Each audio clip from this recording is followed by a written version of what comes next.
السلام علیکم۔ کیا بوریت ہے باس، ایسے پڑے پڑے تو ہم کو زنگ لگ جائے گا۔ سلو نے شہریار سے شکوہ کیا۔ شہر میں سیکیورٹی ہائی الرٹ ہونے کی وجہ سے کلام نے فی الحال کوئی بھی کارروائی کرنے سے منع کیا تھا، اس لیے وہ تقریباً ہاتھ پر ہاتھ دھرے بیٹھے تھے۔ کوئی مصروفیت تھی تو بس یہ کہ صبح جاگنگ کے لیے قریبی پارک تک چلے جاتے، یا دن میں کسی وقت شہر کی تفریح گاہوں کا رخ کرتے، کیونکہ مستقل ہوٹل کے کمرے میں ٹھہرے رہنا بھی انہیں انتظامیہ کی نظروں میں مشکوک بنا سکتا تھا۔ جاگنگ کرتے ہوئے دو بار کلام بھی ان سے آ ملا تھا۔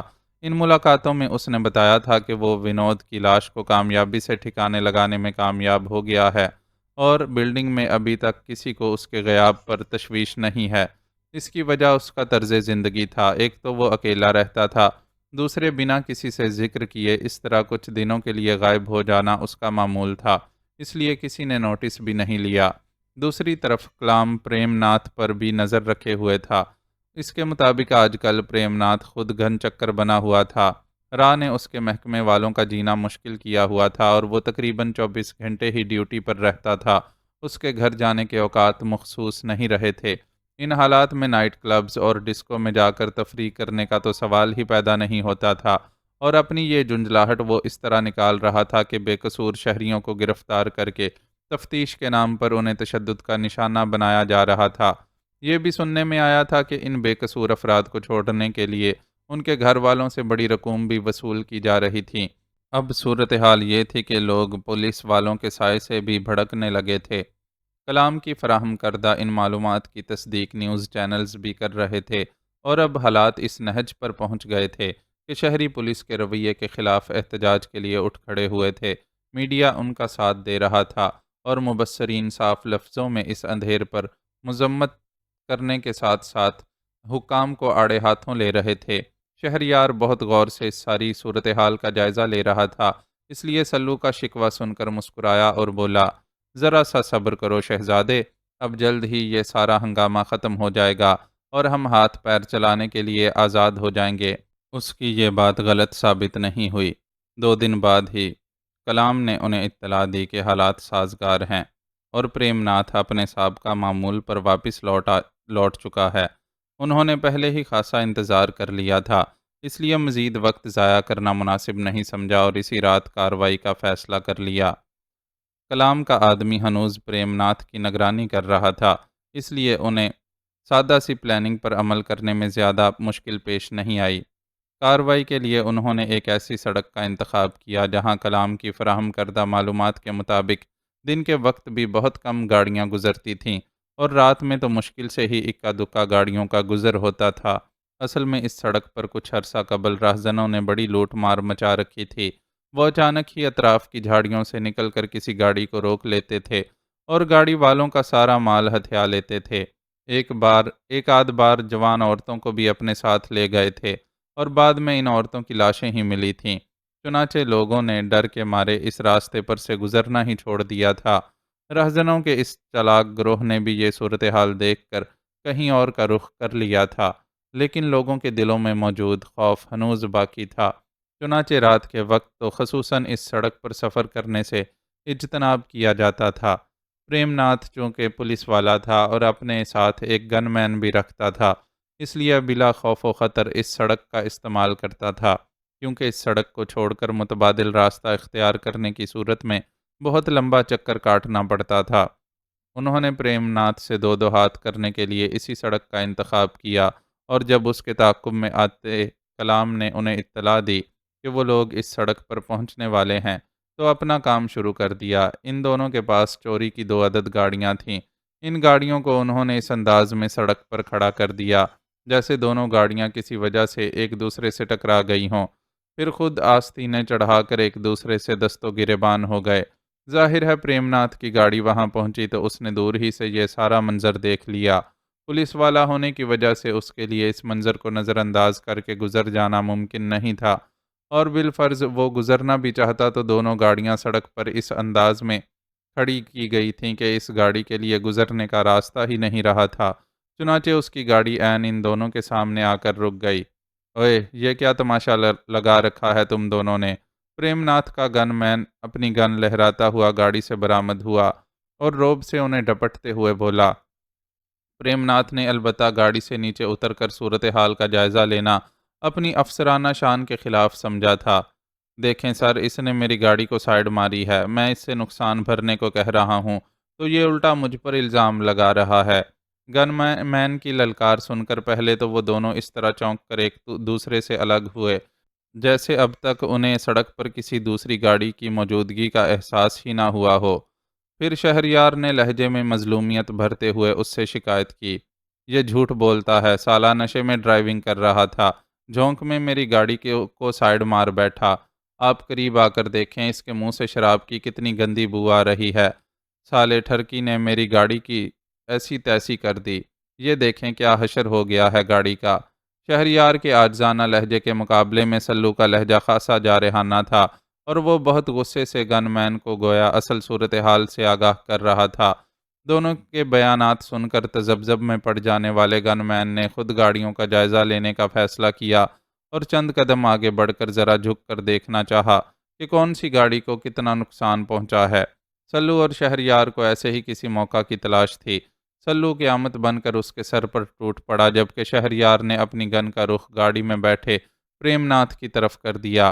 اس سارے منظر کو کسی تماشے کی طرح دیکھتے پریم ناتھ کو اندازہ بھی نہیں تھا کہ صورتحال اس طرح پلٹ جائے گی۔ اس نے بے ساختہ ہی ڈیش بورڈ کا خانہ کھول کر اس میں سے اپنا ریوالور نکالنے کی کوشش کی، لیکن فوراً ہی ایک گن کی نال اس کی کنپٹی سے آ لگی۔ یہ کلام تھا جو اس کی گاڑی کا تعاقب کرتا رہا اور کچھ فاصلے پر گاڑی روک کر پیدل نہایت خاموشی سے یہاں تک پہنچ گیا تھا۔ اب کوئی حرکت مت کرنا ورنہ بڑا نقصان اٹھاؤ گے، اس نے غرا کر پریم ناتھ کو دھمکایا۔ کون ہو تم لوگ؟ اس نے گھٹی گھٹی آواز میں پوچھا۔ جلد جان جاؤ گے، ابھی تو گاڑی سے نیچے اترو، کلام نے سابقہ لہجے میں اسے جواب دیا، جس پر وہ کسی مزاحمت کے بغیر گاڑی سے اتر آیا۔ مزاحمت کا سوال اس لیے پیدا نہیں ہوتا تھا کہ اسے سامنے ہی اپنا گن مین سڑک پر چت لیٹا نظر آ گیا تھا، اور وہ خود خالی ہاتھ 3 مسلح افراد کے نرغے میں تھا۔ اگر تم کوئی لٹیرے ہو تو تمہیں اپنی یہ حرکت بہت مہنگی پڑے گی۔ میں ایک پولیس آفیسر ہوں اور مجھے نقصان پہنچا کر تم بہت بڑی غلطی کرو گے۔ شاید اسے اچانک ہی وہ رہزن یاد آ گئے تھے جن کی اس سڑک پر لوٹ مار کرنے کی کہانیاں عام تھیں، اس لیے ذرا سا سنبھالا لے کر انہیں دھمکانے کی کوشش کی۔ اپنا منہ بند رکھو، ہم نے تمہارا سب آگا پیچھا معلوم کر کے ہی تم پر ہاتھ ڈالا ہے۔ شہریار جو اس دوران ان کے نزدیک آ چکا تھا سخت لہجے میں بولا اور اس کے منہ پر ایک زوردار تھپڑ دے مارا۔ پریم ناتھ کے لیے یہ صورتحال بڑی گمبھیر تھی۔ اسے بالکل سمجھ نہیں آ رہا تھا کہ اس طرح اسے گھیر لینے والے لوگ کون ہو سکتے ہیں۔ وہ کوئی اچھا ریکارڈ رکھنے والے پولیس افسر نہیں تھا، جہاں بھی رہا تھا لوگوں پر ظلم و ستم ہی ڈھائے تھے، جس کی حالیہ مثال بے گناہوں کو گرفتار کر کے تشدد کا نشانہ بنانا اور ان کی رہائی کے بدلے ان کے عزیزوں سے خطیر رقم وصول کرنا تھا۔ آگے بڑھو، اسے گمسم کھڑا دیکھ کر شہریار نے گن سے ٹہوکا دیا۔ ان کا رخ کچھ فاصلے پر کھڑی کلام کی گاڑی کی طرف تھا۔ گاڑی کے قریب پہنچ کر شہریار نے اپنی جیب سے کلوروفارم میں ڈوبا رومال نکالا اور پیچھے سے ہاتھ بڑھا کر پریم ناتھ کی ناک پر رکھ دیا۔ اس اچانک حملے پر وہ ذرا سا مچلا، لیکن پھر ہاتھ پیر چھوڑنے پر مجبور ہو گیا۔ زمین پر گرنے سے پہلے ہی شہریار نے اسے سنبھال لیا۔ اس دوران میں کلام تیزی سے آگے بڑھ کر گاڑی کی ڈکی کھول چکا تھا۔ ڈکی میں ویسا ہی ایک سوٹ کیس رکھا تھا جو چند دن قبل اس نے ونود کی لاش کو ٹھکانے لگانے کے لیے استعمال کیا تھا۔ ڈکی میں رکھے رکھے ہی اس نے سوٹ کیس کو کھولا اور تینوں نے مل کر پریم ناتھ کی بے ہوش وجود کو اس میں منتقل کر دیا۔ سوٹ کیس بند کرتے ہوئے انہوں نے اس بات کا خیال رکھا تھا کہ مناسب مقدار میں آکسیجن اندر جاتی رہے۔ ڈکی بند کرنے کے بعد ان تینوں نے گاڑی میں اپنی اپنی جگہ سنبھال لی۔ ڈرائیونگ سیٹ پر کلام بیٹھا تھا، جس نے گاڑی ریورس کر کے سڑک پر واپس موڑ لی۔ آگے ان کی 2 گاڑیوں اور پریم ناتھ کی گاڑی نے مل کر سڑک بلاک کر دی تھی، اس لیے اس سڑک پر آگے سفر کرنا ممکن نہیں تھا۔ گاڑیاں چوری کی ہونے کی وجہ سے انہیں ان کی کوئی فکر نہیں تھی۔ ساری کارروائی کے دوران انہوں نے اپنے ہاتھوں پر ربڑ کے پتلے دستانے پہن رکھے تھے، اس لیے یہ پریشانی بھی نہیں تھی کہ پولیس کو ان کے فنگر پرنٹس مل جائیں گے۔ وہ اپنا کوئی نشان چھوڑے بغیر بہت کامیابی سے پریم ناتھ کو اپنے ساتھ لے کر جا رہے تھے۔ ان کی منزل کلام کا وہ فلیٹ تھا جو اس نے اسی قسم کی کارروائی کے لیے ایک نئے پروجیکٹ میں لے رکھا تھا۔ پروجیکٹ نیا ہونے کی وجہ سے ابھی وہاں بہت کم فلیٹ آباد ہوئے تھے، اور کلام کا فلیٹ تو تھا بھی ٹاپ فلور پر، جہاں اس کے سوا ابھی تک کوئی دوسری فیملی نہیں آئی تھی۔ وہ خود بھی وہاں کبھی کبھی ہی جاتا تھا، اور بلڈنگ کے چوکیدار کے علاوہ شاید ہی کوئی شخص وہاں اس کا چہرہ شناس تھا۔ اب بھی وہ گاڑی لے کر وہاں پہنچا تو چوکیدار نے اسے پہچان کر گاڑی کو کھلے دروازے سے گزرنے کی اجازت دے دی۔ کلام نے گاڑی پارکنگ میں لے جا کر روکی، اور پھر اس نے اور سلو نے مل کر سوٹ کیس ڈکی سے باہر نکالا۔ سوٹ کیس پریم ناتھ کے بے ہوش وجود کی وجہ سے بہت بھاری ہو رہا تھا۔ یہ تو اچھا ہوا کہ اس میں ویل لگے ہوئے تھے، اس لیے اسے ڈکی سے نکالنے کے بعد انہیں زیادہ مشکل پیش نہیں آئی، اور اکیلا سلو ہی اسے دھکیلتا ہوا کلام کے پیچھے پیچھے چل پڑا۔ شہریار بھی ان کے ساتھ تھا۔ وہاں اوپر جانے کے لیے لفٹ موجود تھی۔ وہ تینوں سوٹ کیس سمیت لفٹ میں سوار ہوئے، اور ایک بٹن دباتے ہی لفٹ نے انہیں چند لمحوں میں ٹاپ فلور پر پہنچا دیا۔ یوں پریم ناتھ بغیر کسی ہنگامے اور شور شرابے کے کلام کے فلیٹ میں منتقل ہو گیا۔ یہ لگژری فلیٹ تھا، جو بناوٹ کے اعتبار سے تقریباً ساؤنڈ پروف تھا، اور انہیں مزید سہولت یہ حاصل تھی کہ آس پڑوس میں کوئی آباد بھی نہیں تھا، اس لیے وہ اپنی ساری کارروائی اطمینان سے انجام دے سکتے تھے۔ فلیٹ میں پہنچ کر انہوں نے سب سے پہلے سوٹ کیس کھولا۔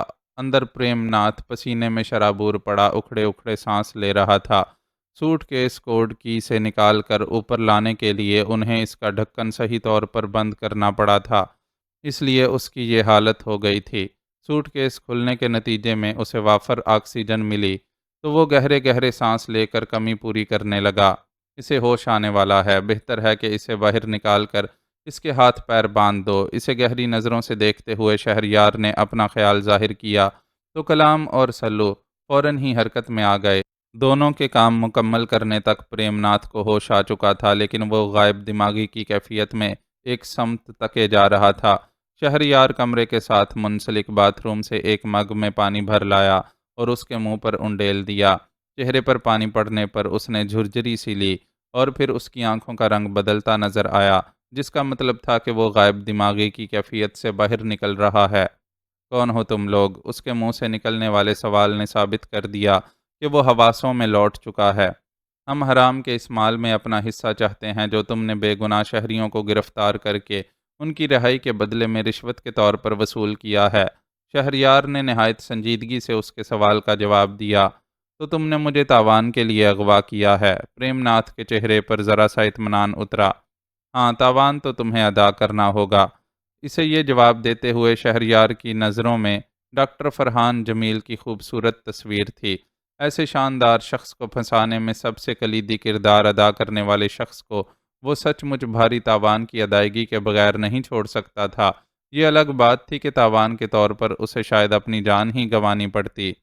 دیکھو، میں تمہیں جھٹلاؤں گا نہیں، رشوت میں نے سچ مچ لی ہے، لیکن میرا وشواس کرو کہ وہ سارے روپے اکیلے میری جیب میں نہیں گئے۔ اوپر نیچے والوں کو حصہ دینے کے بعد میرے حصے میں بہت تھوڑی رقم آتی ہے۔ تم اسی حساب سے مجھ سے مانگو گے تو میں تمہیں دے دوں گا، لیکن میری حیثیت سے بڑھ کر ڈیمانڈ کرو گے تو کچھ نہیں کر سکوں گا۔ ان کی طرف سے کوئی مطالبہ سامنے آنے سے پہلے ہی اس نے بارگیننگ شروع کر دی۔ حیثیت تو تمہاری بڑی اونچی ہے پریم ناتھ، اگر ایسا نہ ہوتا تو ایک چھوٹے سے گاؤں سے اٹھ کر ممبئی جیسے شہر میں نہ آ گئے ہوتے۔ بتاؤ، کیا قیمت لی تھی تم نے ڈاکٹر فرحان جمیل کو راہ کے ہاتھوں پہنچانے کی؟ تمہیں تو دو طرف سے حصہ ملا ہوگا، ایک طرف سے فرحان جمیل کے دشمن خاندان والوں کی طرف سے، تو دوسری طرف سے راہ نے اتنا اہم شخص پکڑوانے پر تم پر نوازشات کی بارش کر دی ہوگی۔ تمہارے یہ ٹھاٹھ باٹھ ایسے ہی تو نہیں ہیں۔ سیدھے طریقے سے کام کرتے تو تم مرتے دم تک اس مقام تک نہیں پہنچ سکتے تھے جس کے مزے آج کل لوٹ رہے ہو۔ اس کے ہر لفظ کے ساتھ پریم ناتھ کے چہرے کا رنگ بدلتا جا رہا تھا، اور اب وہ کسی اور نظر سے اپنے سامنے موجود افراد کا جائزہ لے رہا تھا۔ اس نے پولیس کی نوکری میں ایک عرصہ گزارا تھا، اس لیے یہ بات اچھی طرح سمجھ سکتا تھا کہ راہ کی گرفت میں موجود ایک پاکستانی سائنسدان کی تلاش میں اس طرح پہنچنے والوں کا تعلق بھارت کی سرزمین سے تو ہو نہیں سکتا۔ وہ یقیناً ڈاکٹر فرحان کے ہم وطن تھے، جو اپنے ملک کے ایک قیمتی سرمائے کو واپس لینے یہاں تک آ پہنچے تھے۔ تمہیں کوئی غلط فہمی ہوئی ہے، میرا راہ سے کوئی تعلق نہیں ہے۔ میں ایک چھوٹا افسر ہوں، اور راہ والے مجھ جیسوں کو منہ نہیں لگاتے۔ آخر کار اس نے فیصلہ کر لیا کہ ان کے ساتھ تعاون نہیں کرنا ہے۔ راز سے تیرا تعلق ہے یا نہیں یہ تو ہم بعد میں پوچھیں گے، پہلے تو یہ قبول کر کے تو نے اپنے رشتہ داروں سے ملنے کے لیے پاکستان سے آئے ہوئے ڈاکٹر فرحان جمیل کو گرفتار کیا تھا یا نہیں؟ میں نے اپنی سروس کے دوران درجنوں افراد کو گرفتار کیا ہے، اب مجھے ان سب کے نام تو یاد ہونے سے رہے۔ اس نے ڈھٹائی کا مظاہرہ کیا جس پر شہریار کا پارا چڑھ گیا اور اس نے بے دریغ اسے لاتوں سے پیٹنا شروع کر دیا۔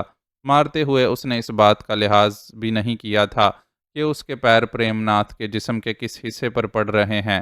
دو تین لاتیں تو اس نے اس کے منہ پر بھی دے ماریں، جس کے نتیجے میں اس کا نچلا ہونٹ پھٹ گیا اور دائیں جبڑے کو بھی نقصان پہنچا۔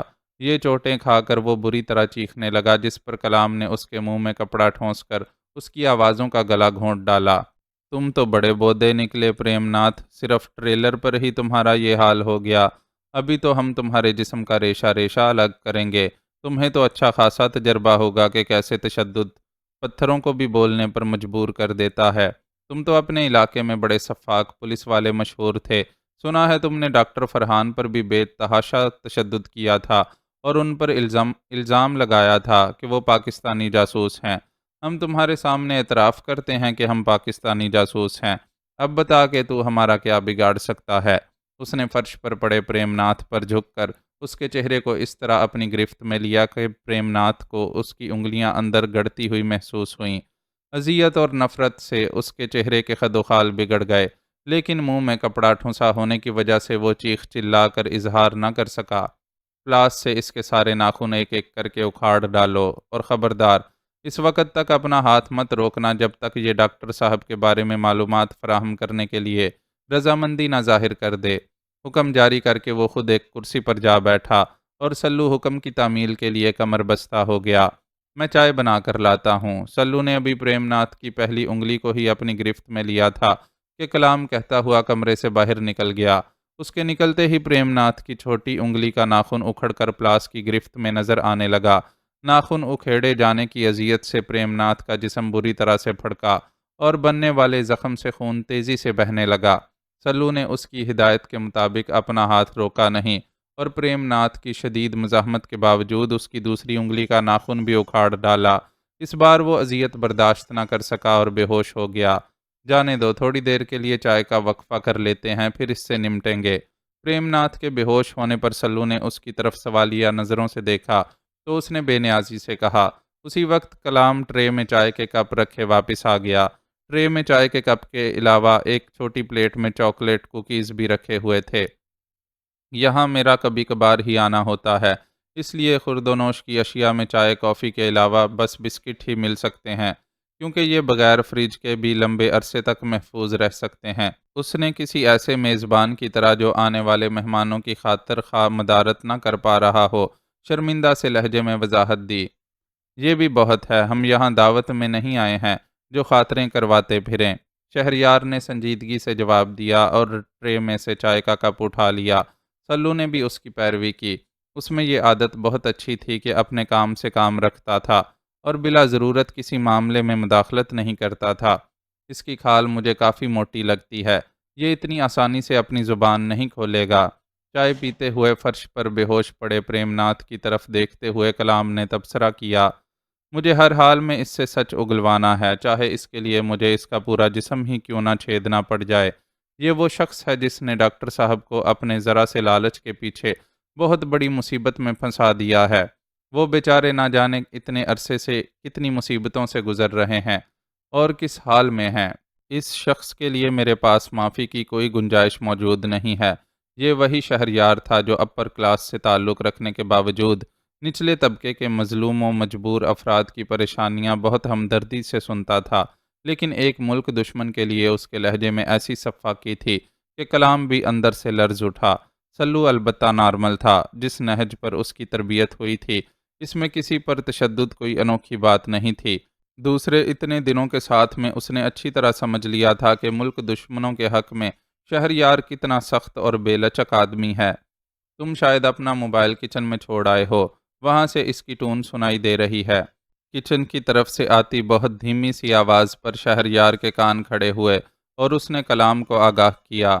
اوہ! کلام تیزی سے کچن کی طرف گیا اور جب فون کان سے لگائے واپس آیا تو چہرے کے تاثرات لمحہ بلمحہ رنگ بدل رہے تھے۔ ہمیں یہاں سے فوری طور پر روانہ ہونا ہوگا۔ میرے ایک آدمی کی کال آئی ہے، اسے معلوم ہے کہ اس وقت میں کہاں ہوں۔ اسے اطلاع ملی ہے کہ جس بلڈنگ میں ہم موجود ہیں اس پر ریڈ کرنے کے لیے ایک پولیس پارٹی روانہ ہو چکی ہے۔ ابتدائی معلومات کے مطابق پولیس کو یہاں کچھ جرائم پیشہ افراد کی موجودگی کی خبر ملی ہے، اس لیے ہم یہاں سے جتنی جلدی نکل جائیں اتنا ہی اچھا ہوگا۔ جلدی جلدی انہیں صورتحال سے آگاہ کرتا کلام افراتفری کا شکار نظر آ رہا تھا۔ ظاہر ہے وہ اس وقت پولیس کے ایک مغوی افسر کے ساتھ یہاں موجود تھا اور پکڑے جانے کی صورت میں بہت برے انجام سے دوچار ہو سکتے تھے، اس لیے ان کے لیے حالات سخت مخدوش تھے۔ ٹھیک ہے، پہلے اسے دوبارہ سوٹ کیس میں بند کرو، پھر نکلتے ہیں۔ چائے کا کپ ہاتھ سے رکھ کر شہریار نے فیصلہ سنایا اور فوری طور پر حرکت میں آ گیا۔ کلام کے بات کرنے سے ایسے لگا کہ وہ اس کام میں وقت ضائع نہیں کرنا چاہتا، سو فوری طور پر نکلنے کا خواہش مند ہے، لیکن شہریار کا ارادہ دیکھتے ہوئے اسے کچھ کہنے کی جرت نہیں ہوئی اور خود بھی دونوں کا ہاتھ بٹانے لگا۔ اب ایک بار پھر اسے بے ہوش کر کے سوٹ کیس میں منتقل کر دیا گیا اور وہ لوگ لفٹ کے ذریعے اسے نیچے لے جا رہے تھے۔ سوٹ کیس کو ڈکی میں ڈال کر خود گاڑی میں بیٹھنے تک انہیں کوئی مشکل پیش نہیں آئی۔ اپارٹمنٹ بلڈنگ کا یہ پروجیکٹ نیا ہونے کی وجہ سے زیادہ آباد نہیں تھا اور یہ ماحول ان جیسے افراد کے علاوہ جرائم پیشہ لوگوں کے لیے بھی سازگار تھا، کیونکہ یہاں ان کی حرکات و سکنات کسی کی نظر میں آنے کا امکان نہیں ہوتا۔ کلام نے گاڑی گیٹ سے باہر نکالی ہی تھی کہ انہیں پولیس کی ایک جیپ آتی دکھائی دی۔ خلاف معمول پولیس والے ہوٹرز بجاتے ہوئے آنے کی بجائے خاموشی سے وہاں آئے تھے۔ ان کی کار کو گیٹ سے نکلتے دیکھ کر انہیں دور سے ہی رکنے کا اشارہ کیا گیا، لیکن ظاہر ہے ان کے لیے رکنا ممکن نہ تھا۔ کلام نے ایکسیلریٹر پر دباؤ کچھ اور بھی بڑھا دیا اور اس کی گاڑی بڑی رفتار سے آگے بڑھتی چلی گئی۔ لازمی رد عمل کے طور پر پولیس کی گاڑی بھی ان کے پیچھے آئی۔ اب صورتحال یہ تھی کہ کلام کی کوشش تھی کہ کسی طرح اپنے تعاقب میں آنے والی پولیس جیپ سے پیچھا چھڑا لے، لیکن پولیس والے بھی ان کی جان چھوڑنے کے لیے تیار نہیں تھے۔ گاڑی کی سپیڈ تھوڑی کم کرو، میں انہیں روکنے کا بندوبست کرتا ہوں، سلو نے کلام سے کہا اور خود اپنی گن سنبھال کر بیٹھ گیا۔ اس کا ارادہ بھانپتے ہوئے کلام نے آہستہ آہستہ رفتار کم کرنا شروع کر دی۔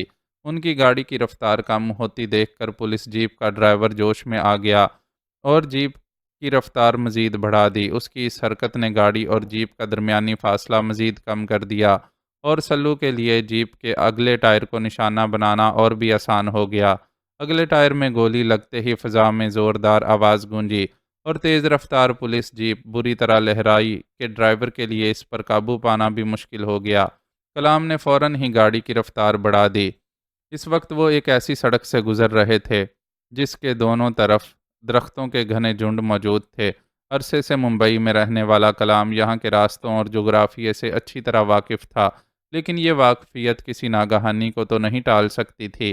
جلد ہی انہیں اندازہ ہو گیا کہ ان کے تعاقب میں وہی واحد جیپ نہیں آ رہی تھی جس کے ٹائر کو نشانہ بنا کر سلو نے اسے نکارہ کر دیا تھا۔ وہاں کچھ اور بھی ہیڈ لائٹس تھیں جو تیزی سے دوڑتی چلی آ رہی تھیں۔ ہمارے سامنے سے بھی کچھ گاڑیاں آ رہی ہیں، لگتا ہے انہوں نے وائرلیس پر رابطہ کر کے اپنی مدد کے لیے اپنے ساتھیوں کو بلا لیا ہے۔ اچانک ہی کلام نے متوحش لہجے میں انہیں مطلع کیا۔ یہ ون وے روڈ تھا جس پر سامنے سے گاڑیاں آنے کا مطلب تھا کہ انہیں دونوں جانب سے گھیرنے کی کوشش کی جا رہی ہے۔ بچاؤ کا کیا راستہ ہے؟ شہریار نے سنجیدگی سے سوال کیا۔ ہمیں گاڑی چھوڑ کر درختوں کے جھنڈ میں گھسنا ہوگا۔ یہ جواب سن کر شہریار نے ہونٹ بھینچ لیے۔ گاڑی چھوڑنے کا مطلب تھا کہ انہیں پریم ناتھ کو بھی چھوڑنا پڑتا، لیکن اس کے سوا کوئی چارہ بھی نہیں تھا۔ اگر وہ پریم ناتھ سمیت پکڑے جاتے تو خلاصی کی کوئی صورت نہیں نکلتی، البتہ بچ نکلنے کی صورت میں دوبارہ پریم ناتھ پر ہاتھ ڈالا جا سکتا تھا۔ اوکے، ہم رائٹ سائڈ پر جائیں گے، اس کی ایک لفظی رضامندی سن کر کلام نے بتایا۔ اس صورتحال میں سب سے زیادہ اسے ہی نقصان پہنچنے والا تھا۔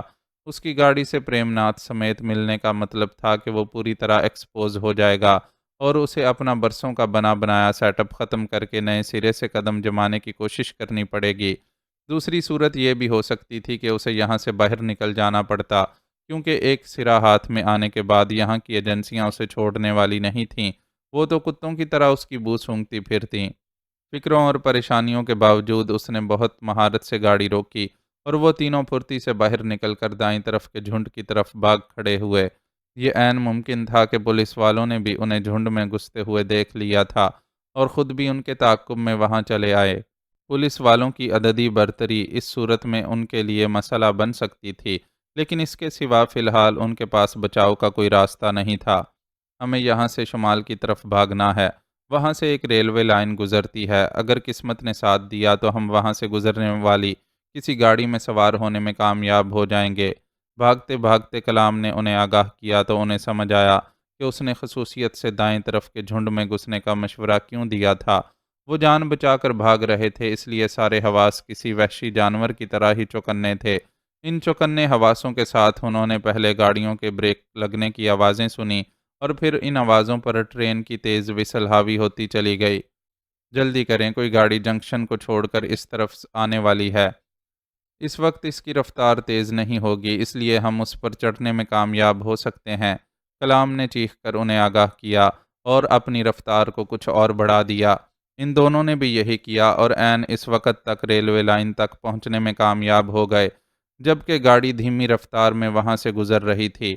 ان کے اندازوں کے برعکس وہ کوئی مسافر ریل گاڑی نہیں تھی بلکہ مال گاڑی تھی۔ یہاں وہ ایک دوسرے کی کوئی مدد نہیں کر سکتے تھے اور اپنی اپنی مہارت اور پھرتی سے کام لے کر اپنے طور پر اس مال گاڑی میں چڑھنا تھا۔ تینوں نے اللہ کا نام لیا اور چھلانگ لگا دی۔ تینوں ہی تربیت یافتہ تھے، اس لیے ذرا سی مشکل سے ہی صحیح اپنے مقصد میں کامیاب رہے۔ مال گاڑی پر چڑھنے کے لیے انہوں نے دو ڈبوں کے درمیان چھوڑی جانے والی وسیع جگہ کا انتخاب کیا تھا، اس لیے فوراً ہی فرش سے چپک کر لیٹ گئے۔ بیٹھنے یا کھڑے ہونے کی صورت میں دور سے انہیں دیکھ لیے جانے کا امکان تھا۔ ان تینوں کے اضافے سے بے نیاز مال گاڑی اپنے سفر پر گامزن رہی۔ اپنی جگہ لیٹے لیٹے بھی وہ دیکھ سکتے تھے کہ جھنڈ میں کئی ٹارچوں کی روشنیاں جگنوؤں کی طرح جگمگا رہی ہیں، لیکن یہ جگنو اب انہیں تلاش نہیں کر سکتے تھے۔ وہ تو لمحہ بلمحہ رفتار پکڑتی مال گاڑی کے ساتھ ان کی پہنچ سے دور ہوتے جا رہے تھے، لیکن وہ جانتے تھے کہ یہ پناہ گاہ عارضی ہے اور اب نہ جانے انہیں کب تک اور کتنا بھاگنا ہے۔ میں نے تمہاری فراہم کردہ معلومات کے متعلق اچھی طرح چھان بین کروائی ہے۔ اشفاق رانا نے تمہیں پامیلا نامی جس عورت کے بارے میں بتایا تھا، کچھ حوالوں کے باعث ہم اس کی اصلیت تک بھی پہنچ گئے ہیں۔ سب سے اہم حوالہ میرج بیورو کا تھا۔ کچھ عرصے قبل شہر میں ہونے والے بم دھماکوں کا سراغ لگاتے ہوئے پولیس اس میرج بیورو تک پہنچنے میں کامیاب ہو گئی تھی، لیکن انہیں وہاں تک پہنچنے میں تھوڑی سی تاخیر ہو گئی اور یہ عورت وہاں سے اپنا سیٹ اپ ختم کر کے فرار ہونے میں کامیاب رہی تھی۔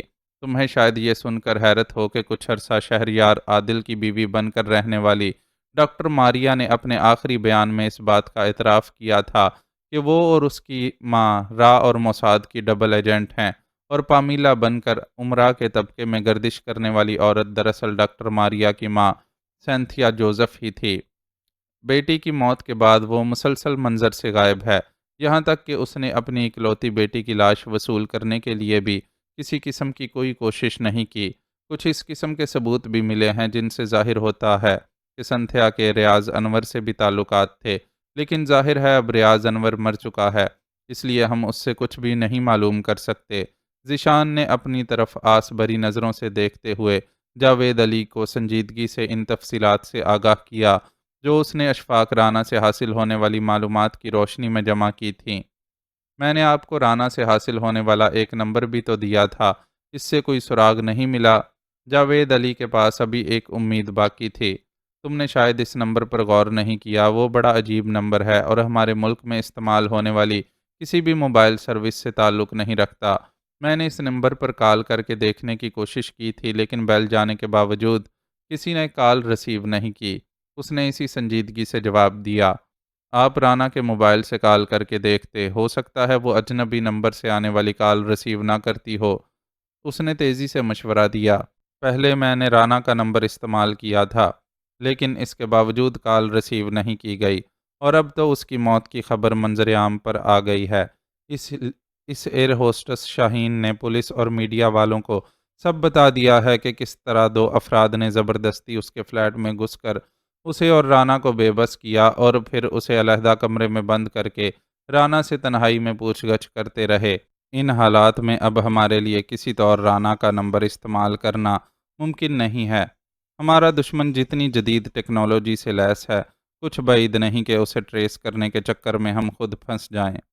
ہو سکتا ہے کہ سنتھیا کے موبائل پر یہ سہولت بھی موجود ہو کہ وہ کال کرنے والے کی لوکیشن سے آگاہ ہو سکے۔ اس نے جاوید علی کو صورتحال سمجھانے کی کوشش کی۔ اشفاق رانا کا موبائل ریکارڈ اس سے بھی کچھ معلوم نہیں ہوا۔ نہیں، ذیشان نے مایوسی سے سر ہلایا۔ وہ جس موبائل کمپنی کی سروسز استعمال کر رہا تھا، اس نے ہمیں اس کا پورا ڈیٹا فراہم کر دیا ہے، لیکن اس مخصوص نمبر سے آنے یا اس پر کی جانے والی کالز کے متعلق ان کے پاس کسی قسم کا ڈیٹا نہیں ہے۔ یعنی ہم ایک بار پھر اندھیرے میں کھڑے ہیں۔ پرجوش پرجوش سے جاوید علی کو مایوسی نے آ گھیرا۔ بی بریوو جوان، ہمارے پروفیشن میں بہت بار ایسا مقام آتا ہے کہ ایسا لگتا ہے کہ ہر طرف اندھیر ہی اندھیر ہے، لیکن ہم اپنی ہمت ٹوٹنے نہیں دیتے اور اس اندھیرے میں بھی اپنے لیے روشنی کی کوئی کرن ڈھونڈ نکالتے ہیں۔ ذیشان نے اسے تسلی دے دی، جسے اس نے ایک پھیکی سی مسکراہٹ کے ساتھ قبول کر لیا اور اس سے اجازت لے کر کمرے سے باہر نکل گیا۔ سب کچھ جانتے اور سمجھتے ہوئے بھی فی الحال تو اسے بالکل ایسا ہی لگ رہا تھا جیسے اس کی ساری محنت عکارت چلی گئی ہو۔ اس گمسم سی کیفیت میں وہ اس کمرے میں جا پہنچا جہاں آج کل عالیہ کا قیام تھا۔ ابتدا میں عالیہ کے بارے میں یہ تجویز پیش کی گئی تھی کہ اسے وہ لوگ اس طرح استعمال کریں گے جیسے دوسرے ملکوں کی سیکرٹ سروسز عورتوں کو استعمال کرتی ہے۔ عورت نامی نرم و نازک ہتھیار کے ذریعے وہ بڑے بڑے سورماؤں کو زیر کر لینے کے ہنر سے واقف تھے۔ عالیہ جیسی تجربہ کار عورت یہ کام بہت خوبی سے انجام دے سکتی تھی، لیکن ذیشان سمیت کسی نے بھی اس تجویز کو قبول نہیں کیا۔ ایک تو وہ عورت کے اس استعمال سے ہی متفق نہیں تھے، دوسرے مجبوری میں گناہوں کے دلدل میں پھنس جانے والی عالیہ کو اگر وہ بھی اسی مقصد کے لیے استعمال کرنے لگتے تو یہ اس کے ساتھ سخت زیادتی ہوتی۔ چنانچہ اس کے بارے میں کوئی حتمی فیصلہ ہونے تک فی الحال اسے یہیں رکھا گیا۔ ویسے بھی ابھی اس کا باہر نکلنا اس کے لیے خطرناک ہو سکتا تھا۔ کیا بات ہے، بڑے اداس لگ رہے ہو؟ اسے اپنے سامنے پا کر عالیہ نے ہلکے پھلکے لہجے میں دریافت کیا۔ ناکامی اداسی ہی لاتی ہے۔ تم سے ملنے والا اشفاق رانا کا کلو بھی ہمارے کسی کام نہیں آ سکا۔ اس سے سب کچھ اگلوانے کے باوجود ہم وہیں کھڑے ہیں جہاں پہلے تھے، اس نے تھکے ہوئے لہجے میں کہا اور اسے خود بخود ہی ساری تفصیلات سے آگاہ کرتا چلا گیا۔ چند روز قبل قابل نفرت ٹھہرنے والی عالیہ سے اس عرصے میں اسے کچھ انسیت سی ہو چلی تھی، اور اب وہ پہلے جتنی بری نہیں لگتی تھی، بلکہ وہ اس کی مجبوریوں کو سمجھنے لگا تھا۔ بنیادی طور پر وہ بری لڑکی نہیں تھی، بس حالات نے اسے برا بنا دیا تھا، اور اب موقع ملا تھا تو واقعی شریف زادیوں کی طرح وقت گزار رہی تھی۔ ورنہ ہونے کو تو یہ بھی ہو سکتا تھا کہ وہ یہاں اتنی بڑی تعداد میں موجود مردوں میں سے کسی کو اپنی طرف متوجہ کرنے کی کوشش کرتی، لیکن اب تک ایسی کوئی شکایت نہیں ملی تھی۔ تو یہ بات ہے، غلطی تم میں سے کسی کی نہیں ہے۔ مسئلہ یہ ہے کہ ان لوگوں میں ہر کام کا ایک طریقہ مقرر ہے۔ ہو سکتا ہے رانا سے تمہیں جو نمبر ملا ہے اس پر رابطے کے لیے بھی کوئی طریقہ کار مقرر ہوتا کہ کوئی غیر متعلق شخص مداخلت نہ کر سکے۔ یہ طریقہ کار کچھ بھی ہو سکتا ہے، کال سے پہلے کوئی مخصوص کوڈ، ایس ایم ایس کرنا یا مقررہ تعداد میں مس کال دینا وغیرہ۔ ظاہر ہے یہ بات وہی شخص جانتا ہوگا جسے یہ نمبر فراہم کیا گیا ہے۔ تمہارے پاس بھی تو ایمرجنسی میں رابطے کے لیے کوئی صورت ہوگی۔ جاوید علی کے دل میں امید کی کرن جاگی۔ میرے پاس صرف ایک صورت ہے۔ مجھے بتایا گیا ہے کہ اگر کبھی مجھے روپوش ہونے کی ضرورت پیش آئے تو میں انگریزی کے اخبارات کے کلاسیفائیڈ پیج پر ایک مخصوص اشتہار مسلسل 3 دن تک چھپواؤں اور اس اشتہار کے ساتھ اپنا رابطہ نمبر بھی دوں۔ اس طرح وہ لوگ سمجھ جائیں گے کہ مجھے ان کی مدد کی ضرورت ہے اور وہ خود مجھ تک پہنچ کر میری مدد کی کوشش کریں گے۔ اس کے سوال پر عالیہ نے اسے آگاہ کیا۔ یہ تو بہت عجیب طریقہ کار ہے، اس طریقے سے تو کبھی تمہاری فوری مدد نہیں ہو سکتی۔ اس کی بات سن کر جاوید علی نے اعتراض کیا۔ یہ بات میں بھی سمجھتی ہوں، لیکن حقیقت یہ بھی ہے کہ میں اور مجھ جیسی دوسری لڑکیاں ان کے لیے اتنی اہمیت نہیں رکھتیں کہ وہ ہماری حفاظت کے لیے فکر مند ہوں۔ میں اگر اپنی جان سے بھی چلی جاؤں گی تو کیا ہوگا، وہ میری جگہ کوئی دوسری لے آئیں گے۔ اس نے پھیکی سی مسکراہٹ کے ساتھ تلخ حقیقت بیان کی۔ یعنی ایسا بھی ہو سکتا ہے کہ تمہارے اشتہار کے جواب میں ان کی طرف سے کوئی رسپانس نہ آئے۔ جاوید علی پرسوچ لہجے میں بولا، ہو تو سکتا ہے لیکن میرے خیال میں ہوگا نہیں۔ انہیں تجسس ہوگا کہ میرے اتنے دن کے غیاب کے بارے میں جان سکیں۔ اگر وہ یہ سمجھ بھی گئے کہ میں نے یہ اشتہار ان کے مخالفین کی مدد کے لیے دیا ہے، تو بھی وہ میرے ذریعے آپ لوگوں تک پہنچنے کی کوشش کریں گے۔ میری حیثیت تو دونوں طرف کے لوگوں کے لیے چارے کی سی ہے، جس کے ذریعے اپنا اپنا شکار کھیلنے کی کوشش کی جائے گی۔ وہ یکدم ہی اداس ہو گئی۔ تم غلط سمجھ رہی ہو عالیہ، کم از کم ہم لوگ اتنے خود غرض نہیں ہیں کہ تمہارے تحفظ کا خیال رکھے بغیر تمہیں استعمال کریں۔ اشتہار دینے یا نہ دینے کے سلسلے میں تم مکمل آزاد ہو، ہم میں سے کوئی تمہارے ساتھ زبردستی نہیں کرے گا۔ البتہ میں تمہیں یہ بتا دوں کہ اشتہار میں تمہارا جو رابطہ نمبر دیا جائے گا وہ کسی ایسی جگہ کا ہوگا جہاں تم موجود نہیں ہوگی۔ تم یہیں بیٹھے بیٹھے اس نمبر پر آنے والی کالز ریسیو کرو گی، اور اتنی سمجھدار تو تم ہو کہ یہ سمجھ سکو کہ ہم اپنے اتنے اہم ٹھکانے کا پتہ کسی دشمن کی نظر میں نہیں آنے دے سکتے۔ جاوید علی کو اس کی بات نے صدمہ پہنچایا تھا، اس لیے وہ ذرا جذباتی لہجے میں اسے وضاحت دینے لگا۔ سوری جاوید، میں نے تمہارا دل دکھایا، لیکن تم بھی میری پوزیشن سمجھنے کی کوشش کرو۔ اب تک کی زندگی میں میرا جن لوگوں سے واسطہ پڑتا رہا ہے وہ سب ایسے تھے جنہوں نے کسی نہ کسی طور پر مجھے استعمال کرنے کی کوشش کی۔ اس لیے میرا انسانوں کے خلوص پر سے اعتماد ختم ہو گیا ہے۔ اس اعتماد کو بحال ہونے میں ابھی کچھ وقت لگے گا۔ عالیہ زمانہ شناس لڑکی تھی، اس لیے اس کی کیفیت کو فوراً بھانپ گئی۔ ہمارے ساتھ رہو گی تو انشاءاللہ جلد یہ اعتماد بحال ہو جائے گا۔ جاوید علی نے مسکراتے ہوئے اسے یقین دلایا تو عالیہ اس کے سادہ سے چہرے پر پھیلی شفاف مسکراہٹ کو دیکھتی رہ گئی۔ اتنا تجربہ تو وہ رکھتی تھی کہ جان سکے کہ ایسی شفاف مسکراہٹ انہی چہروں پر بکھرتی ہے جو بے ریا دل رکھتے ہیں۔ آپ کمال کے میزبان ہیں اشوک صاحب، آپ نے تو 2 راتوں میں ہی میرا دل خوش کر دیا ہے۔ آپ کی یہ میزبانی مجھے ساری عمر یاد رہے گی۔ میری طرف سے آپ کو دعوت ہے کہ آپ بھی پاکستان آئیں۔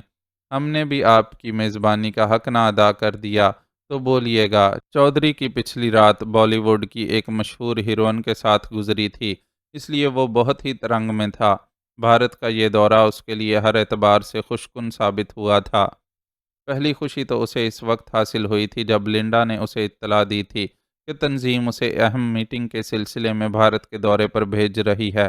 اس اطلاع نے اس کی کچلی ہوئی عزت نفس کو بحال کر دیا تھا، اور وہ سمجھنے لگا تھا کہ تنظیم نے بالآخر اس کی اہمیت کو تسلیم کر لیا ہے۔ بھارت پہنچنے پر اشوک کی طرف سے اس کا پرجوش استقبال ہوا، اور ان 2 دنوں میں اس نے دل کھول کر اس کی خاطر مدارت کی تھی۔ اس وقت بھی وہ لوازمات سے بھری ناشتے کی ٹیبل پر ایک دوسرے کے روبرو بیٹھے تھے، اور خوشی چودھری کے بشرے سے پھوٹی پڑ رہی تھی۔ دھنیہ واد چودھری صاحب، کبھی یہاں کے دندوں سے مہلت ملی تو آپ کے نیوتے کو ضرور یاد رکھوں گا۔ ابھی تو آپ ہماری میزبانی کا مزہ لیجئے، جو من چاہے بس اس چیز کی طرف اشارہ کر دیجئے۔ بالی ووڈ کی کوئی ہیروئن ایسی نہیں جسے ہماری طرف سے سندیش ملے اور وہ آنے سے انکار کر دے۔ ہمارے حکم پر تو سالی شوٹنگ چھوڑ کر بھی آنے پر مجبور ہیں۔ اشوک نے شاہانہ انداز میں اسے پیشکش کی۔ حقیقت یہ تھی کہ وہ چودھری کو اپنے مقابلے میں کچھ نہیں سمجھتا تھا، لیکن جن لوگوں کی طرف سے اسے بھیجا گیا تھا ان کے سامنے سر جھکانے پر مجبور تھا۔ چودھری کی بڑھ چڑھ کر کی جانے والی مہمان نوازی میں بھی جہاں ایک طرف اوپر والوں کو خوش رکھنے کا جذبہ کار فرما تھا، وہیں وہ چودھری کو خود سے متاثر کر کے مروب کرنا چاہتا تھا، اور چودھری کی حالت بتا رہی تھی کہ وہ اس کوشش میں کامیاب ہے۔ اس کی شخصیت بھی اپنی جگہ باروب اور متاثر کن تھی۔ وہ لگ بھگ 45 سال کا مضبوط جسم رکھنے والا مرد تھا جو ہمیشہ قیمتی 2 پیس زیب تن کیے رکھتا تھا۔ اس کے گلے میں کافی بھاری سونے کی زنجیر رہتی تھی، اور بائیں ہاتھ کی کلائی میں ننھے ننھے ہیرے جڑا موٹا سا سونے کا کڑا موجود تھا۔ دونوں ہاتھوں کی انگلیوں میں موجود انگوٹھیوں میں قیمتی پتھر جڑے ہوئے تھے جو کہ ایک سٹائل سے پائپ پیتے ہوئے اور بھی نمایاں ہو جاتے تھے۔ وہ پائپ میں جو تمباکو استعمال کرتا تھا اس کی مہک خود اس کے امپورٹڈ ہونے کا اعلان کرتی تھی۔ وہ شہر کے کئی ہوٹلوں اور سپر مارکیٹس کا مالک تھا، اور کہا جاتا تھا کہ اس کا بزنس دبئی تک پھیلا ہوا ہے، اور فلم انڈسٹری میں بھی اس کا کثیر سرمایہ لگا ہوا ہے۔ اسی وجہ سے ٹاپ ہیرو ہیروئن سے لے کر پروڈیوسرز، ڈائریکٹرز اور ڈسٹریبیوٹرز تک سب جھک کر اسے نمسکار کہتے تھے، اور وہ مزے سے سب پر اپنا حکم چلاتا تھا۔ اس کے اصل دھندوں کو بھی سب جانتے تھے، لیکن کوئی نہیں تھا جو اس پر ہاتھ ڈالنے کی جرت کر سکے۔ پولیس اہلکاروں سے لے کر بڑے بڑے عہدیداروں اور وزراء سے اس کے گہرے مراسم تھے۔ وہ سب کو خوش رکھتا تھا اور سب اس سے صرف نظر کرتے تھے۔ کاروباری معاملات تو ہمارے درمیان تقریباً طے ہی ہو گئے ہیں۔ اب آپ حکم فرمائیے کہ آج کے دن آپ نے میرے لیے کیا پروگرام طے کیا ہے؟ جوس کا گلاس اٹھا کر ایک بڑا سا گھونٹ لیتے ہوئے چودھری نے خوشگوار موڈ میں بے تکلفی سے دریافت کیا۔ دوپہر کے بعد میں آپ کو اس جگہ لے چلوں گا جہاں آپ کا مال پیکنگ کے لیے تیار ہے۔ آپ مال کو ایک نظر دیکھ کر اپنا اطمینان کر لیجئے گا، پھر میں اس کی پیکنگ شروع کروا دوں گا۔ دوپہر تک آپ فارغ ہوں گے۔ چاہیں تو یہیں ٹھہر کر آرام کریں، یا اگر کچھ اور خواہش ہو تو اس آدمی کو بتا دیں جسے میں نے آپ کی خدمت کے لیے مخصوص کیا ہوا ہے۔ میں البتہ اس دوران یہاں موجود نہیں رہوں گا۔ مجھے اپنے ایک دو ضروری کام نمٹانے ہیں۔ اس کے علاوہ ایک پولیس آفیسر کو دیکھنے ہسپتال بھی جانا ہے۔ کل رات اس بیچارے کو اغوا کر کے تشدد کا نشانہ بنایا گیا تھا۔ وہ تو اس کی قسمت اچھی نکلی کہ اتفاقاً ایک پولیس پارٹی کے ہاتھ لگ گیا۔ سنا ہے سالہ خاصا زخمی ہوا ہے، اس لیے اسے دیکھنے جانا ضروری ہے۔ اشوک نے اس کے سامنے اپنا پورا پروگرام رکھ دیا۔ ایسا کرتا ہوں کہ میں بھی آپ کے ساتھ ہسپتال چلتا ہوں۔ اس کے بعد وہیں سے کہیں گھومنے پھرنے نکل جاؤں گا۔ آپ آگے اپنے کام نمٹا لیجئے گا۔ دوپہر کے کھانے پر ہم دوبارہ یہاں اکٹھے ہو جائیں گے۔ چودھری نے اپنا پروگرام بتایا، جس سے اشوک نے اتفاق کیا۔ 10 منٹ بعد وہ اشوک کے محل نما مکان سے روانہ ہوئے تو جس بڑی سی گاڑی میں وہ دونوں سوار تھے، اس کے علاوہ بھی دو گاڑیاں ان کے آگے پیچھے چل رہی تھیں۔ ان میں سے ایک گاڑی میں اشوک کے ذاتی محافظ سوار تھے، جبکہ دوسری گاڑی باوردی ڈرائیور اور گارڈ سمیت چودھری کے لیے مخصوص تھی، تاکہ وہ ہسپتال سے جہاں جانا چاہے جا سکے۔ ہسپتال میں انہیں جس کمرے میں جانا تھا، اس کے دروازے پر باوردی پولیس اہلکار تعینات تھے، لیکن انہوں نے اشوک سے کوئی تعرض نہیں کیا اور اسے ادب سے نمسکار کرنے کے ساتھ ہی پھرتی سے اس کے لیے دروازہ بھی کھول دیا۔ اشوک اپنے محافظوں کو باہر ہی رکنے کا اشارہ کرتے ہوئے چودھری سمیت کمرے میں داخل ہو گیا۔ کمرے میں ایک خوبصورت سی نرس ڈیوٹی پر موجود تھی، جو اشوک کو دیکھ کر یوں اپنی جگہ سے کھڑی ہوئی جیسے کوئی بھوت دیکھ لیا ہو۔ باہر جاؤ بیبی، جب تک ہم ادھر ہیں تمہاری چھٹی ہے، اشوک نے اس کے گال پر چٹکی بھرتے ہوئے کہا، تو وہ تیزی سے کمرے سے باہر نکل گئی۔ نمسکار اشوک صاحب، آپ نے مجھے بڑا مان دیا کہ میری خاطر یہاں تک چلے آئے۔ بستر پر دراز مریض بھی اس دوران اٹھ بیٹھا اور دونوں ہاتھ جوڑتے ہوئے عاجزی سے کہنے لگا، ہم اپنے دوستوں کا پورا خیال رکھتے ہیں پریم ناتھ، تم ہماری اتنی سیوا کرتے ہو، ہم کیسے تمہیں دیکھنے یہاں نہ آتے؟ اشوک نے باوقار لہجے میں جواب دیا۔ جواب دینے سے قبل وہ چودھری کو لے کر اس نرم گداز صوفے پر بیٹھ چکا تھا، جو ہسپتال کے اس وی آئی پی روم میں آنے والے خاص مہمانوں کے لیے ہی رکھا گیا تھا۔ یہ تو آپ کا بڑا پن ہے، پریم ناتھ نے اس خوش آمدی کتے کی طرح کہا، جو ہڈیوں اور چھیچڑوں کے لیے اپنے مالک کے تلوے چاٹتا ہے۔ یہ بتاؤ کہ تمہارا یہ حال کیا کس نے؟ کہیں یہ بھائی جی کے گنڈے تو نہیں تھے جنہوں نے ہمارے ایک وفادار پر ہاتھ ڈال کر ہمیں چھیڑنے کی کوشش کی ہو؟ اشوک نے گمبھیر لہجے میں اس سے دریافت کیا۔ نہیں اشوک صاحب، یہ دوسرا قصہ ہے۔ پریم ناتھ نے اس کے اندازے کی تردید کرتے ہوئے دزدیدہ نظروں سے اس کے ساتھ بیٹھے چودھری کی طرف دیکھا۔ اوہ، ہم ان سے تمہارا تعارف تو کروانا ہی بھول گئے۔ یہ ہمارے ایک پاکستانی دوست چودھری افتخار عالم شاہ ہیں۔ انہیں پتہ چلا کہ ہم اپنے ایک زخمی دوست کو دیکھنے ہسپتال جا رہے ہیں، تو یہ بھی ہمارے ساتھ ہی آ گئے۔ اشوک نے اس کی نظروں کا زاویہ دیکھتے ہوئے چودھری کا تعارف کروایا، تو اس نے پہلے دونوں ہاتھ جوڑ کر چودھری کو نمستے کہا اور پھر عاجزی سے بولا، بہت بہت دھنیہ واد چودھری صاحب کہ آپ نے میری اتنی پرواہ کی۔ شکریہ کی کوئی بات نہیں، آپ اشوک صاحب کے دوست ہیں تو پھر میرے بھی دوست ہی ہوئے۔ چودھری نے بڑے تدبر سے اسے جواب دیا۔ ہاں تو پریم ناتھ، تم نے بتایا نہیں کہ تمہارے ساتھ کیا ہوا اور کس نے تمہاری یہ حالت بنائی؟ اشوک نے گفتگو کا سلسلہ وہیں سے جوڑا جہاں سے ٹوٹا تھا۔ اس بار پریم ناتھ نے ذرا تذبذب کے عالم میں چودھری کی طرف دیکھا۔ ان سے کوئی پردے داری نہیں ہے پریم ناتھ، یہ ہمارے دوست ہیں۔ اشوک نے اس کا مطلب سمجھتے ہوئے تسلی دی، تو اسے چاروں ناچار زبان کھولنی پڑی، کیونکہ اشوک کے حکم عدولی کرنا بھی اس کے لیے کسی طرح ممکن نہیں تھا۔ یہ قصہ میرے ممبئی آنے سے پہلے شروع ہوا تھا۔ میں نے ایک زمیندار کے کہنے پر اس کے پاکستان سے آئے ہوئے بھانجے کو ایک کیس میں پھنسانے کی کوشش کی تھی۔ اتفاق یہ ہوا کہ مار پیٹ کے دوران اس نے یہ اگل دیا کہ وہ ایک ڈاکٹر ہے جو حیاتیاتی ہتھیاروں پر ریسرچ کر رہا ہے۔ مجھے وہ کام کا بندہ لگا اور میں نے فوراً راہ والوں سے سودے بازی کر کے اسے ان کے حوالے کر دیا۔ انہوں نے اس کا کیا کیا اس کی تو مجھے جانکاری نہیں، لیکن مجھے یہاں ممبئی میں میری مرضی کی پوسٹنگ مل گئی۔ کل رات جب میں اپنے گھر سے نکل کر کلب جا رہا تھا تو راستے میں کچھ لوگوں نے میری گاڑی کو گھیر لیا اور میرے گارڈ کو زخمی کر دیا اور مجھے اغوا کر کے اپنے ساتھ لے گئے۔ وہاں انہوں نے مجھے یہ بتایا کہ وہ پاکستانی ایجنٹ ہیں اور ڈاکٹر فرحان جمیل کے بارے میں جاننا چاہتے ہیں۔ اس مقصد کے لیے انہوں نے مجھے تشدد کا نشانہ بھی بنایا، لیکن اتفاق سے اسی وقت اس اپارٹمنٹ بلڈنگ پر پولیس نے بھائی جی کے چند ساتھیوں کی موجودگی کی اطلاع پا کر ریڈ کر دیا۔ وہ لوگ مجھ سمیت افراتفری میں بھاگے، لیکن پولیس ان کے پیچھے لگ گئی۔ انہوں نے دیکھا کہ گاڑی میں فرار مشکل ہے تو ایک جگہ گاڑی روک کر درختوں کے جھنڈ میں گھس گئے اور وہاں سے فرار ہونے میں کامیاب ہو گئے۔ پولیس نے ان کی چھوڑی ہوئی گاڑی کی تلاشی لی تو ڈکی میں سے ایک سوٹ کیس میں بند زخمی حالت میں مل گیا اور انہوں نے مجھے ہسپتال پہنچا دیا۔ اسی لیے تو میں اس سمے آپ کے سامنے زندہ بیٹھا ہوں، ورنہ یا تو دم گھٹنے سے مر جاتا یا ابھی تک ان کا ٹارچر سہ رہا ہوتا۔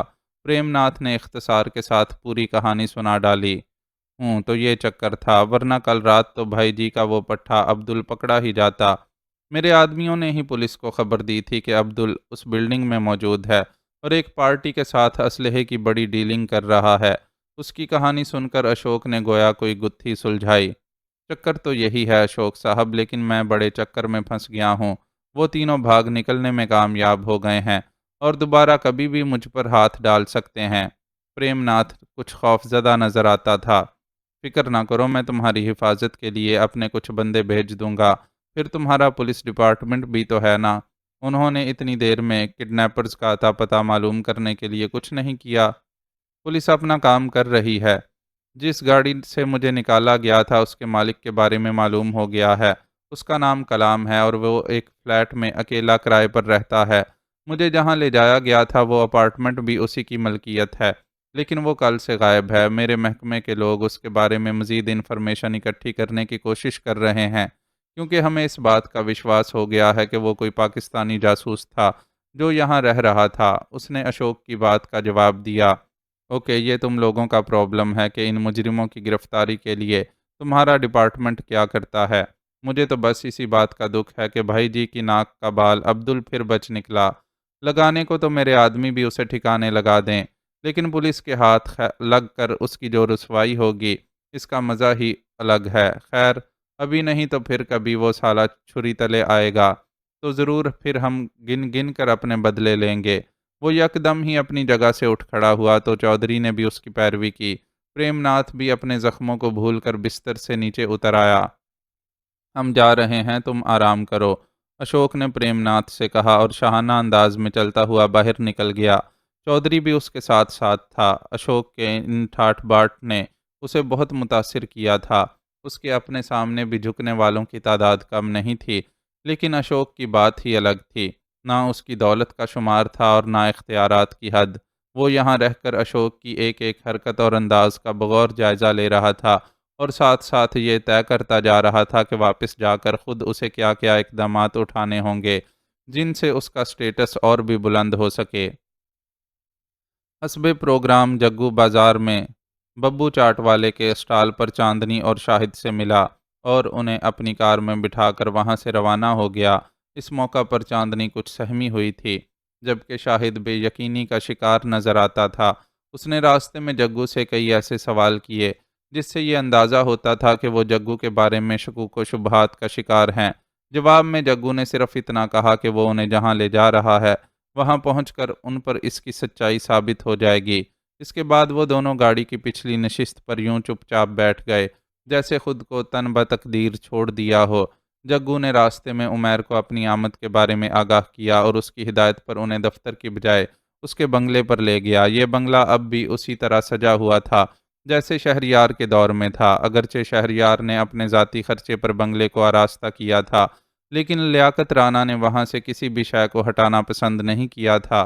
عمیر یہاں آیا تو اسے نفاست اور سادگی سے کی ہوئی یہ سیٹنگ بہت پسند آئی، لہٰذا اس نے یہاں کسی قسم کی تبدیلی کی ضرورت محسوس نہیں کی تھی۔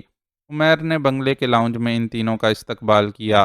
آپ لوگوں کو سفر میں کوئی پریشانی تو پیش نہیں آئی؟ شاہد سے مصافحہ کرتے ہوئے اس سے بااخلاق لہجے میں دریافت کیا۔ یس سر، ہم بہت آرام سے یہاں پہنچے ہیں، شاہد نے مروبیت سے جواب دیا۔ اتنا پڑھا لکھا تو وہ بہرحال تھا کہ بنگلے کے باہر لگی تختی پڑھ کر یہ جان سکے کہ لانے والے نے ان کے ساتھ کوئی دھوکہ نہیں کیا ہے۔ گڈ، اب آپ لوگ چاہیں تو فریش ہو جائیں، 20 منٹ بعد کھانا لگ جائے گا، کھانے کے بعد ہم آپس میں بات چیت کریں گے۔ نرمی سے نپے تلے لہجے میں بولتا ہوا وہ وہاں سے اٹھ گیا۔ دوبارہ ان کی ملاقات کھانے کی میز پر ہوئی تو عمیر نے دیکھا کہ اگرچہ انہوں نے منہ ہاتھ دھو کر بال سنوار لیے تھے، لیکن جسم پر کپڑے وہی تھے جو پہن کر وہ یہاں آئے تھے۔ یکدم ہی اسے اپنی غفلت کا احساس ہوا۔ وہ دونوں یہاں خالی ہاتھ آئے تھے۔ انہیں جس انداز میں فرار ہو کر یہاں آنا پڑا تھا، اس میں کپڑے ساتھ لانے کی گنجائش کہاں تھی؟ ہاں، یہ ممکن تھا کہ لڑکی اپنے پرس میں تھوڑی بہت نقدی یا زیورات لے آئی ہو، بہرحال اسے اس سے کوئی غرض نہیں تھی۔ اس وقت تو یہاں کا بازار بند ہو چکا ہوگا۔ کل ڈرائیور کے ساتھ جا کر تم دونوں اپنے کپڑوں اور دوسری ضرورت کی چیزوں کی خریداری کر لینا۔ کھانے کے دوران اس نے ان سے یہ مختصر بات کی جس میں آپ جناب کا تکلف ختم کر دیا گیا تھا۔ وہ دونوں اس سے اتنے چھوٹے تھے کہ اس تکلف کی ضرورت ہی محسوس نہیں ہو رہی تھی۔ ہم اپنا سامان اس لیے ساتھ نہیں لائے کہ پھر بائی جی کو ہم پر شک ہو جائے گا، لیکن رقم ہے ہمارے پاس، ہم اپنی ضرورت کا سامان خود خرید لیں گے۔ چاندنی نے اپنی بے سر و سامانی کی وضاحت پیش کرتے ہوئے خودداری کا علم بلند رکھنا چاہا۔ اپنے پاس موجود رقم تم سنبھال کر رکھو، بعد میں کام آئے گی۔ تم دونوں مجھ سے چھوٹے ہو، اس لیے تمہیں میری بات ماننا ہوگی، اور یہ طے ہے کہ جب تک تم دونوں یہاں ہو تمہارے اخراجات میرے ذمہ ہوں گے۔ عمیر نے نہایت رسان سے لیکن فیصلہ کن لہجے میں اپنا حکم سنایا، جس کے بعد ان دونوں کے پاس کچھ کہنے کی گنجائش نہیں رہی، اور وہ سر جھکائے خاموشی سے کھانا کھاتے رہے۔ کھانے کے بعد عمیر انہیں اپنے ساتھ اسٹڈی میں لے گیا۔ کسی اہم گفتگو کے لیے وہ جگہ خاصی مناسب تھی۔ جگو ان کے ساتھ کھانے میں شریک نہیں ہوا تھا، اسے لاہور واپس جانے کی جلدی تھی، اس لیے اس نے کھانے میں شرکت سے معذرت ظاہر کر کے اجازت لے لی تھی۔ چنانچہ اس وقت اسٹڈی میں بس وہ 3 افراد ہی تھے۔ چودھری افتخار عالم شاہ خاصا بارسوخ آدمی ہے، اور دوسرے بارسوخ افراد کی طرح قانون شکنی کو اپنا حق سمجھتا ہے۔ ہم کافی عرصے سے کوشش کر رہے ہیں کہ اس کے گرد دائرہ تنگ کر سکیں، لیکن ہر بار ہی وہ کسی نہ کسی طرح بچ نکلتا ہے۔ مینا کا کیس سامنے آنے کے بعد ہم نے اس کے ورثاء کو اسی لیے تلاش کیا ہے کہ ان کی مدعیت میں چودھری کے خلاف کیس درج کیا جا سکے۔ یہ ہماری خوش قسمتی ہے کہ ہمیں شاہد کی صورت میں ایک وارث کے علاوہ گواہ کی حیثیت سے تم بھی مل گئی ہو، اور یہ امکان پیدا ہو چکا ہے کہ کچھ نہ کچھ ہو کر رہے گا، لیکن یہ جان لو کہ یہ کیس اتنا آسان نہیں ہے۔